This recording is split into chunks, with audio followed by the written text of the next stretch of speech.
What's up, Nabs? It's Platinum TDX, the Dragon Xtreme, and welcome to another... Wait, is it? No, it's not a Dragon Ball Z Universe video. It's just a Dragon Ball video. Well, really? No, it's just a publisher. Okay, whatever. Welcome to another video, and today I'm joined here by the DBZ Fag 123 and Dr. Fag, and yeah. Yeah, that's exactly how it's gonna work, okay? Alright, so, yeah. So yeah, today we're talking about Atari and their recent ties with Dragon Ball Z and if they should come back. And if they did come back, would Dimps, Spike, and Atari work together in some sort of fashion? So I'm going to throw it to DBZ God because I want to go last because I have a lot to say. Or I think I do. Now, I don't know, because if Atari came back or whatever, it would be really cool. But it depends what game they would make. Would they work on Xenoverse 2 together, Dimps, Spike, and all them? Would they work on Xenoverse 2? Or what would they work on, essentially? Would they make a new DBZ game? If Atari did come back, it would be really cool, but... I don't know, in the long run, I don't see it happening. And plus, it's going to be something new for them. I'm sure since for the PS4, Xbox One, and PC, with the more power and stuff like that, they can make a 10 times better game. And just a lot of kind of stuff right there, resources and stuff like that. So, I think it'd be cool if Atari did come back, though. Is that all? Yeah. Well. All right. Well, for me, definitely, I think that Atari should come back. If they were to, I think that would benefit like a lot because they would actually give like the developers time to actually make it the best they can be instead of it being like, hey, yo, we want money, put out whatever you have done and then put the rest in like DLC or whatever. Just like make it just unfinished and let's work on the next thing, like the ones from back then, you could tell they were like complete or at least like as complete as they complete. Yeah, at least as complete as they could have been, at least for the most part, like no less than that. And it worked out really well.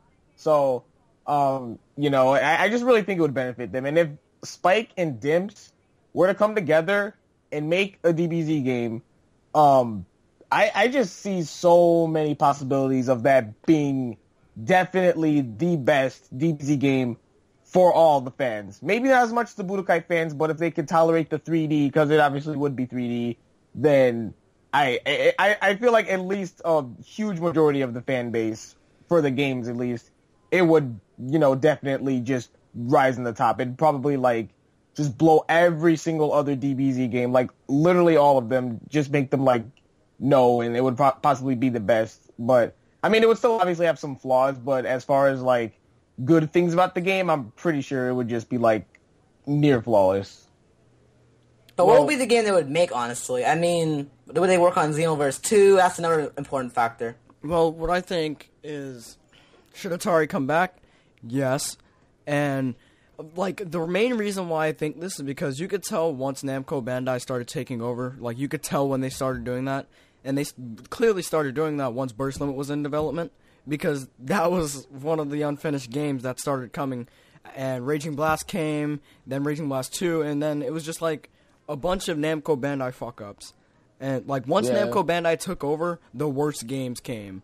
I mean, if you discount Xenoverse and Raging Blast 2, I mean, but all of the other ones had a lot wrong with them, but when Atari was in business, besides Burst Limit and Raging Blast 1, because those were mainly Namco Bandai's doing, they were pretty successful for the most part. Like, the Budokai games, that was Atari.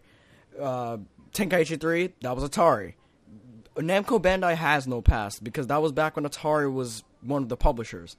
And they were actually encouraging the developers, like, hey, do this would be awesome. But now Namco Bandai's like, oh, you're not done? Okay, let's ship out the game and make the rest DLC and not do anything else.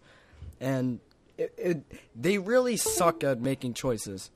And if Dimps and Spike and Art, whoa,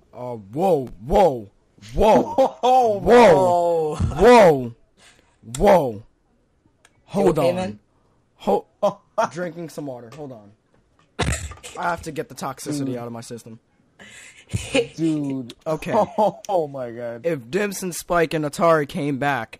Well, Spike and Atari came back and made a game with Dimps. I don't think it would be a Xenoverse 2 because that's not Spike's style.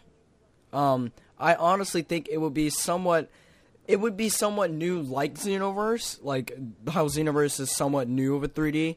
Like the system isn't very, what's the word I'm looking for? Like successful yet. I mean, it kind of is now because the game's out and they sold millions of copies and stuff like that. But no one really notices the system for what it is. They still like Tenkaichi more. So I think if Spike came back, they would be like, Dimps, we're making this type of game, whether you like it or not. And Dimps would just be there to give hints on combat and stuff like that and make it more of a fighting game. And Spike would be there to keep the DBZ there. And Atari would be like, yes, that is awesome. And they'll be taking ideas instead of Namco Bandai like, hey, someone suggested this awesome thing. Let's not put that in the game. So I don't know. I think if they came together, I would definitely be looking forward to that type of game. But as long as Namco Bandai isn't involved, because I fucking hate those dudes. Dang. Yeah. Also, I have one more question for the both of you guys, and anyone that's watching this video. If they were to team up, for me personally, I feel like it would be more... I feel like it would lean a little more to a DBZ simulator, but do you guys think it would lean more towards a DBZ simulator or like a DBZ like fighting game? With Spike involved, I definitely think it would be more of a simulator, since they can't really make a game with Dimps if Dimps wants to do something that they don't want to do. But Dimps is always like adjusting, like how they adjusted to 3D fighting. I think they would adjust to Spike style and just give combat info and like help out with the system a little bit, and Spike would just be the main developer. Something like how Namco Bandai Atari was, except Spike Dimps wouldn't fuck the game up, hopefully. But yeah. Yeah, I would go with simulator as well.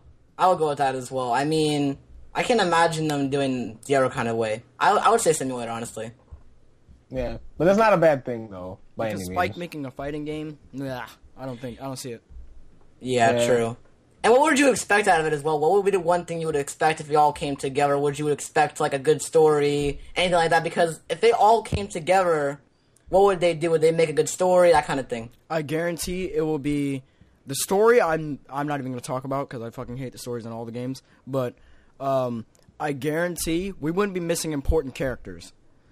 Yeah. Yeah. Also, I feel like you would feel more into the game than what you do with Xenoverse. Like in Xenoverse, you just feel like you're playing as a character. In Spike games, you feel like you're playing as the character instead of with a character.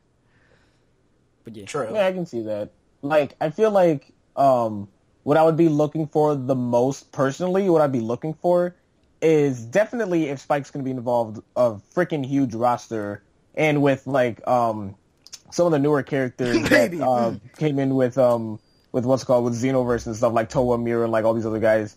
And you know, there's other stuff with like heroes and like they could implement like heroes and like online stuff like that into there, so there'd be more people plus like the new movies and stuff.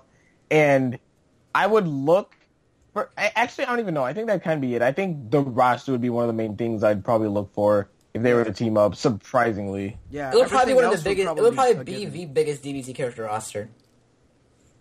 And even if it wasn't the biggest, I still think Spike would be like, hey, this guy should definitely be in because people played as him from previous games, and they would, like, that's one thing Spike never does. They don't exclude things just because of a stupid reason. They actually add things. Like, besides heroes, Dimps, I don't think, and Budokai 2, their what-ifs are almost non-existent. But Spike has made the Super Saiyan 3 Vegeta and Broly taken from the fans, and they just like, oh yeah, this is awesome, and they put it in Raging Blast 2. But what mind-boggled me, they didn't put it in Ultimate Tenkaichi. But I think if they did come together, we can expect all of the past content except things like hopefully Frieza Soldier in a pool and shit like that. But because they've only been in like Tenkaichi. So yeah. And they were better in that game than Xenoverse, if I remember. Hell no. No. I've never played as them. In Tenkaichi, No. all it was Super Energy Wave volley. Yeah, that's basically it. They were slow. They were trash. At least in Xenoverse, they're actually like They have a good decent fight. speed. In Tenkaichi, they were slow. True, I guess. I never played as them because, it's a pool way. I mean, what? A pool. Did you say a pool? Pool? Why do people pool. say a pool? It's a pool. But anyways, but yeah, that's Atari. Atari is probably one of my favorite publishers of all time. And, yeah. So, yeah. My name's Final 2DX and Dragon Xtreme, and see you guys later. Peace. Bye.